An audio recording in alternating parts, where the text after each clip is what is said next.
மூன்றாவது முறையாக இந்தியாவினுடைய பதிலடி தாக்குதல்கள் பற்றி விளக்கம் அளித்தார்கள் இராணுவ அதிகாரிகள். அதேபோன்று வெளிவிவகாரத்துறை செயலாளர் விக்ரம் மிஸ்ரி.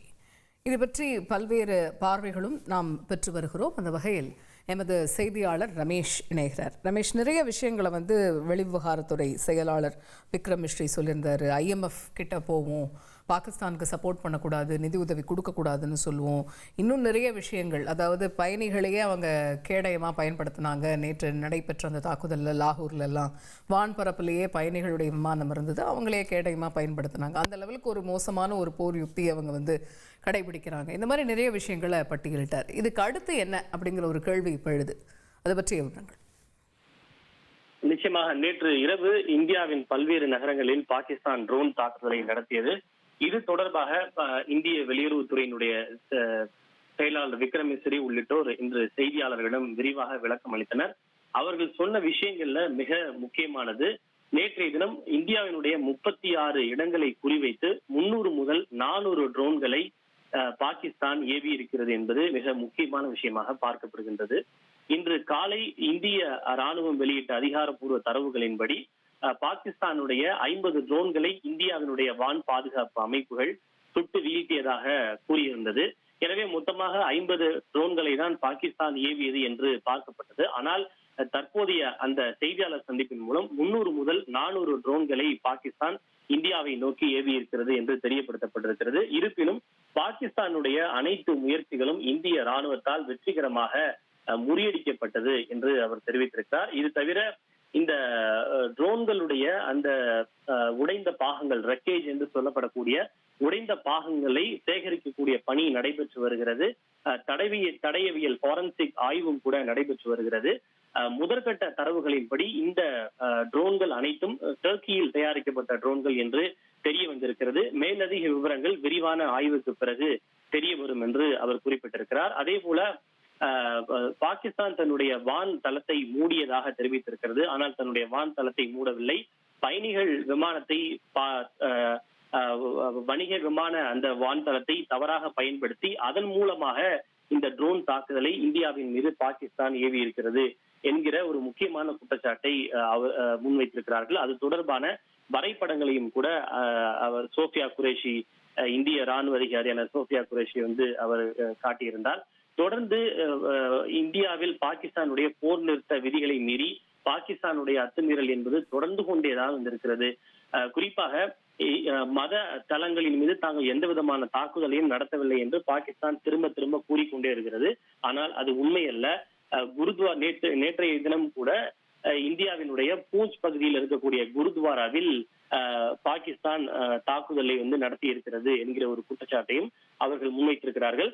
இது மட்டுமின்றி அமிர்தசரஸ் உள்ளிட்ட நகரங்களில் கூட மத தளங்களை குறிவைத்து பாகிஸ்தான் தாக்குதல் நடத்த முயற்சித்தது.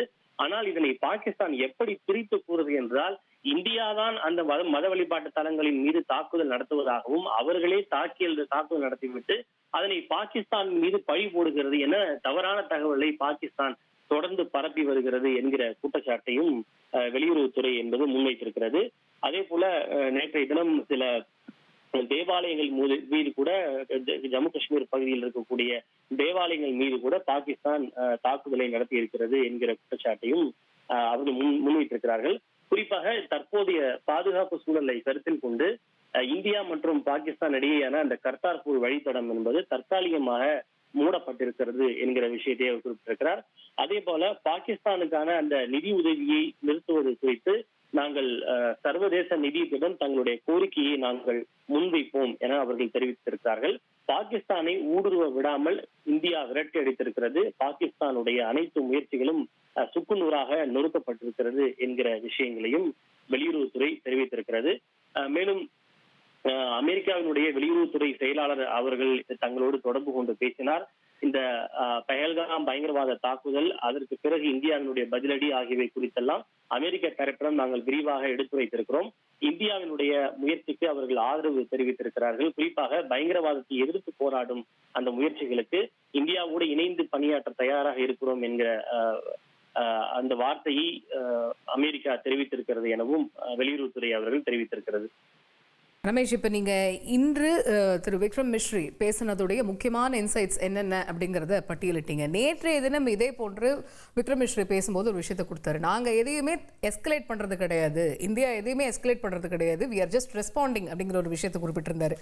அதுக்கப்புறமா நேற்று சாயந்தரத்துலேருந்து, அதாவது குறிப்பாக சொல்லணும்னா இரவிலிருந்து நடைபெற்ற அந்த தாக்குதல், அது தொடர்பான தகவலுக்கும் என்ன நடந்தது அப்படின்னு இன்னைக்கு அவங்க கொடுத்துருக்கக்கூடிய விளக்கத்துக்கும் என்னென்ன விஷயங்கள் முரண்பட்டிருக்கு?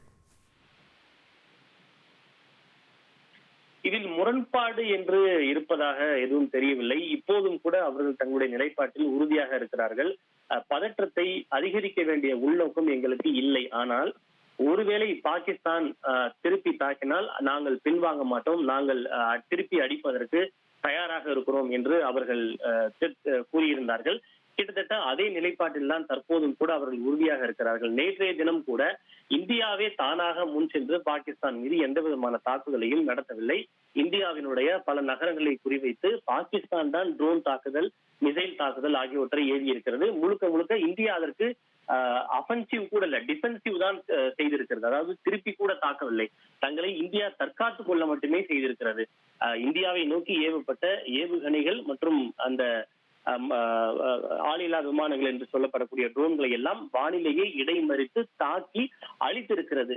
எனவே இந்தியாவை பொறுத்தவரை பதிலடி மட்டுமே கொடுத்திருக்கிறது. நாங்கள் எந்த விதமான அக்ரஷையும் அதிகரிக்கவில்லை என்கிற நிலைப்பாட்டில் இந்தியா அப்போதும் இருந்தது, இப்போதும் இருக்கிறது. இந்தியாவை பொறுத்தவரை அது எந்த விதமான முரண்பாடும் செய்ததாக தற்போது வரை இல்லை.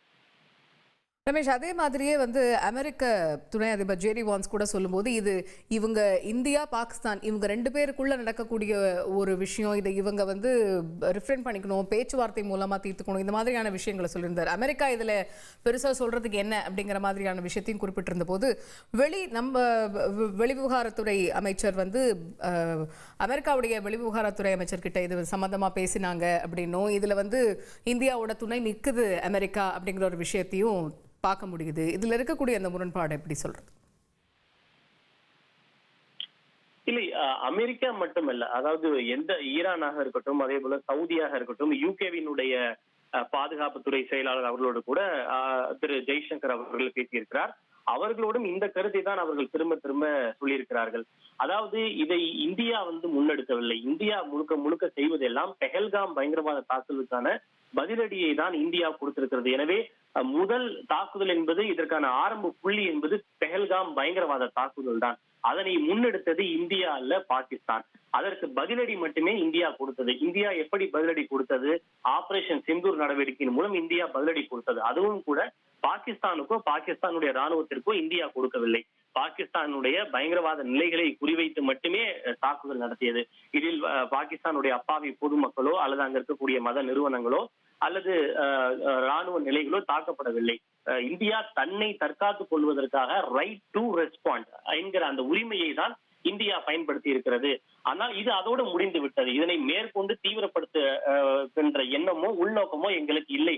ஆனால் இதனை ஒரு உள்நோக்கமாக எடுத்துக்கொண்டு, ஒரு பகையாக பழிவாங்கும் நடவடிக்கையாக எடுத்துக்கொண்டு பாகிஸ்தான் ஏதேனும் நடவடிக்கையில் மிஸ் அட்வென்ச்சர் போன்ற நடவடிக்கையில் ஈடுபட்டால் நிச்சயம் நாங்கள் அதற்கு பதிலடி கொடுக்க தயங்க மாட்டோம், நாங்கள் பின்வாங்க மாட்டோம், நிச்சயமாக பதிலடி கொடுப்போம் என்பதுதான் இந்தியாவினுடைய ஸ்டாண்டாக இருக்கிறது. அதை எல்லா நாடுகளிடமும் திரும்ப திரும்ப அவர்கள் வலியுறுத்தி வருகிறார்கள். அமெரிக்கா, யூகே, அதே போல ஈரான், பிரான்ஸ், சவுதி அரேபியா உள்ளிட்ட பல நாடுகளிடமும் திரும்ப திரும்ப இந்தியா இந்த நிலைப்பாட்டை தான் அவர்கள் வலியுறுத்தி வருகிறார்கள். ஆனால் பல நாடுகளை பொறுத்தவரை இந்தியாவின் பக்கம் நியாயம் இருக்கிறது என்று தெரிந்தாலும் கூட அவர்கள் சொல்வது என்பது இது மிகப்பெரிய ராணுவ மோதலாக மாறிவிடக் கூடாது.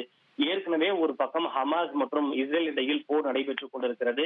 ரஷ்யா மற்றும் உக்ரைன் இடையில் போர் நடைந்து கொண்டிருக்கிறது. தற்போது மூன்றாவதாக இந்தியா மற்றும் பாகிஸ்தான் இடையில் ஒரு முழு நேர போராக மாறினால் அது அந்த பிராந்தியத்தில் இருக்கக்கூடிய அமைதியை சீர்குலைக்கும். எனவே நிலைமையை அவர்கள் தீவிரப்படுத்தாமல் இருவரும் ராஜாங்க ரீதியில் பேசி இந்த பிரச்சனையை தீர்த்துக் கொள்ள வேண்டும்.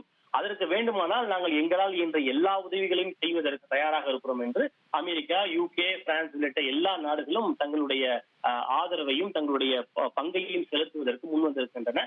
ஆனால் இந்தியா அதனை ஏற்குமா ஏற்காதா என்பது இதுவரை தெரியவில்லை.